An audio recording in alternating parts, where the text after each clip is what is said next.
Hello everybody, welcome to this week's teaching overview video for Sunday the 15th of March. This Sunday is our fourth session of our Lent theme and it is also Mother's Day. So the children are going to be making some Mother's Day cards for their craft. But we are going to be looking at the Last Supper today and talking about communion. So with all of the groups, let's do a recap of what the children can remember, because in this theme we are looking at the events of Holy Week from Palm Sunday to Resurrection Sunday. So let's see what everyone can remember. Week 1, we talked about Palm Sunday, Jesus' triumphant entry into Jerusalem. Week 2 was about Jesus cleansing the temple, and last session was about the Last Supper when Jesus washed his disciples' feet. So this week is kind of part 2 of that, with the Last Supper, but focusing on communion, what it means, what it represents, and basically why we take it. So obviously from the youngest to the oldest, you're going to go at different levels of depth. And I know some of you will probably take communion with your groups, some might not, especially with the younger ones. So let's start with consecrate quickly. You guys have another poster for your session, and you guys are going to start off by looking at the context of the Passover meal and talking a bit about Exodus and when God saved the Israelites from Egypt, and about the Passover lamb. And they obviously can start to make that connection between Jesus and the Passover lamb. And then you're going to read through Matthew 26, where Jesus took communion with his disciples, and talk about what it means and what it represents. Remembering Jesus saving us, redeeming us, washing us by his blood and the new covenant of the blood.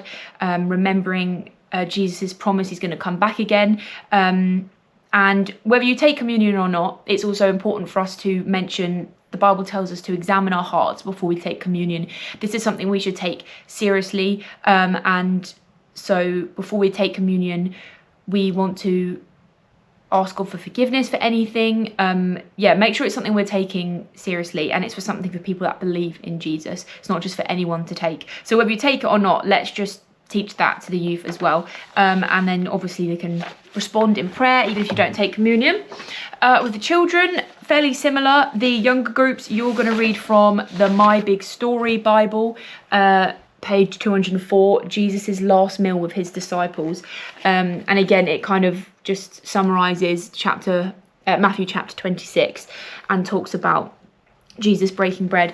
You could probably just use a cup of juice and maybe a biscuit so that you can kind of demonstrate what communion is like. Some of them might not have ever seen it before. Some of them might take it with their family, so they might know.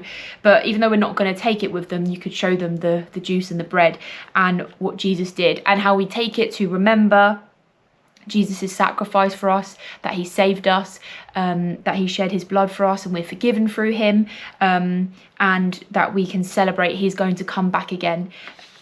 So yeah, obviously depending upon the age group, you can get into that. The older ones, we will again talk about the context a bit, talk about the Passover lamb, and kind of help those older ones to start see the connection between Jesus and the Passover lamb, and how it wasn't a coincidence that Jesus did this and it happened at Passover.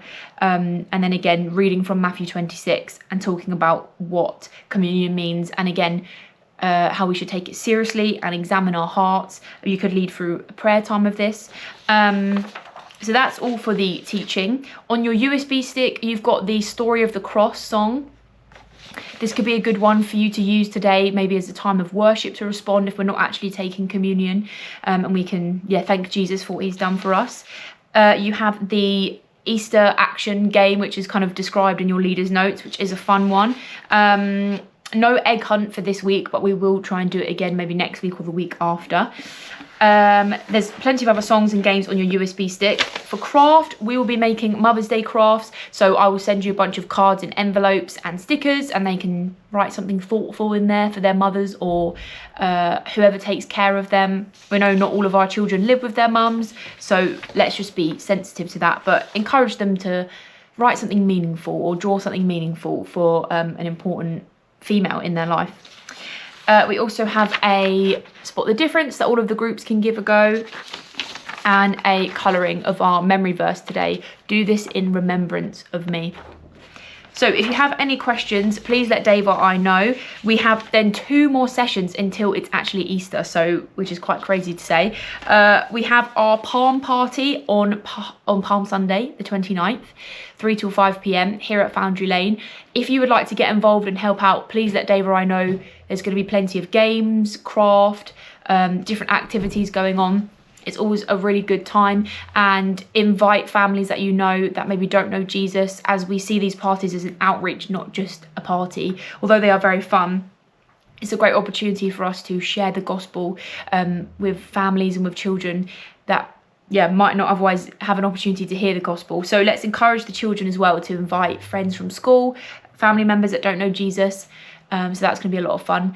And last but not least, we have online team training on the My Kingdom Faith website on the Youth and Children's tab. So please go and do that training if you haven't started it yet. We want all of our members of our Youth and Children team to have completed that as soon as possible, really, just so we're all on the same page.